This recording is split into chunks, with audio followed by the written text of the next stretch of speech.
You're watching Q&A. Our next question comes from Janine Abdul Khalik. My question is for Ilan Pappé. I am of Palestinian descent. My parents were refugees, my grandparents refugees, and my great-grandparents refugees.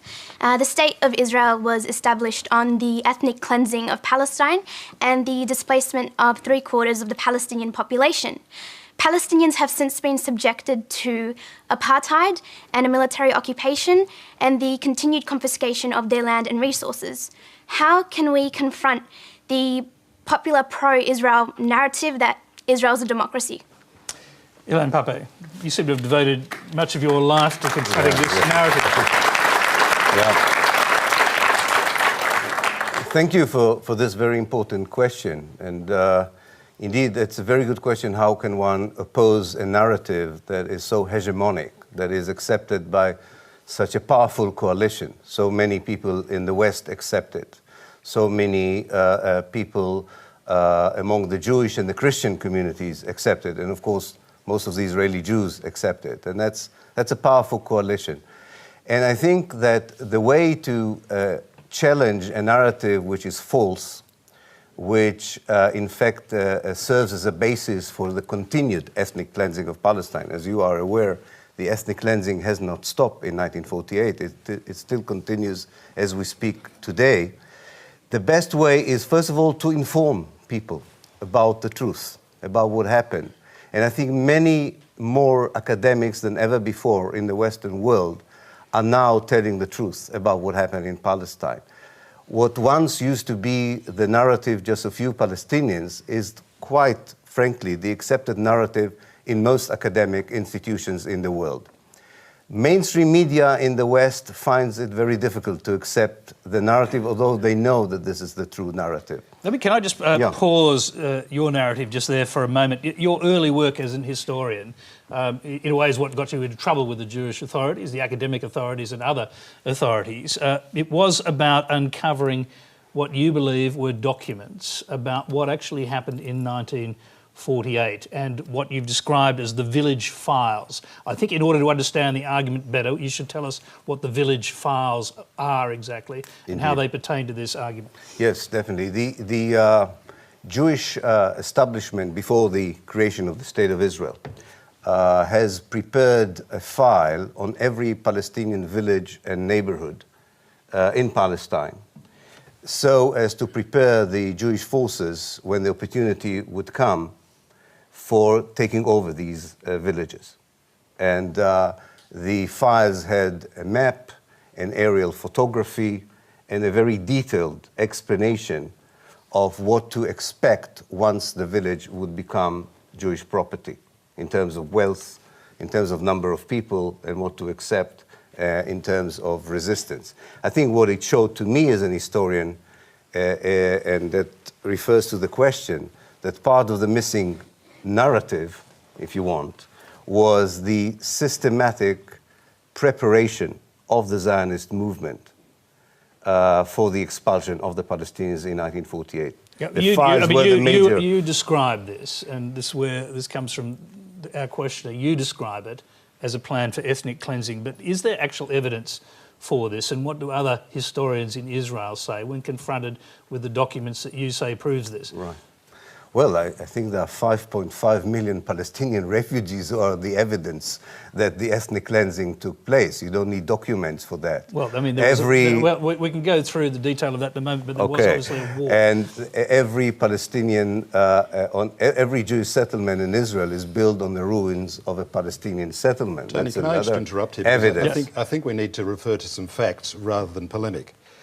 And the point is that everyone misses is that the real tragedy of 1947 and 1948 was that there was no Palestinian state established.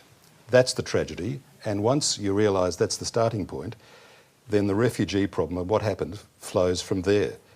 The United Nations proposed a partition plan, which there'd be a Palestinian state established alongside a Jewish state. Now the problem is, and the problem was, that literally from the day after, and I say this not with any degree of joy, but it's a note of the tragedy. From the day after, the Palestinian people announced forcefully and without reservation that they rejected the plan. They rejected the concept of having a Jewish state next to a Palestinian state. Had they accepted the plan, had they accepted the two-state solution then the opportunity for the war and for what happened afterwards would never have arisen. And what happened was that on December the 2nd, 1947, there was a general strike proclaimed in Jerusalem. There were riots, Jewish shops, people were attacked. The Palestinian leader at the time, the Haj Amin al-Husseini, was a man who had spent the war years, and don't forget this is 1947, this is 2.5 years after the end of World War II. The Palestinian leader, Haj Amin al-Husseini, was a man who had spent the war years in Berlin being photographed shaking hands with Hitler. Now, I think it's time to stop. Photograph. No, pardon me. I'm sorry. No, pardon. You interrupted you interrupted my narrative. So let me finish it. The facts are. No, these are not facts. This is Israeli propaganda. This was the. Well, excuse me. This is exactly the narrative that we want to interrupt and disrupt. And even if it's presented by an articulate barrister, it doesn't make it truth. These are sheer lies. Excuse me, Ilan. If yes, anyone, you are lying. I invite. It's a pity. Excuse me. I think we need to keep the language to firstly respectable level, and secondly to an objective level. Any person here can go to the internet the minute you leave the studio, Google Haj Amin al-Husseini, and what comes up on Wikipedia, on any other number of sites, are photographs of the Mufti of Jerusalem, Amin al-Husseini, shaking hands with Hitler, overseeing and congratulating the raising of first of all German army units amongst the Muslims, and secondly a Waffen-SS unit named after after Palestinians and after Muslims. Now, I don't say that anything flows from that other than this shows who the Palestinians' leadership was and were. That's right, and these were the people who started a war in 1947. Okay, all right. Let's settle this issue of the Mufti of Jerusalem, because I've seen those pictures. I've seen the history. He was connected to Hitler. There isn't any doubt about that, is there? Stupid behaviour by a Palestinian leader does not justify the ethnic cleansing of Palestine. A Palestinian refusal to accept the partition plan may be justified, maybe not be justified.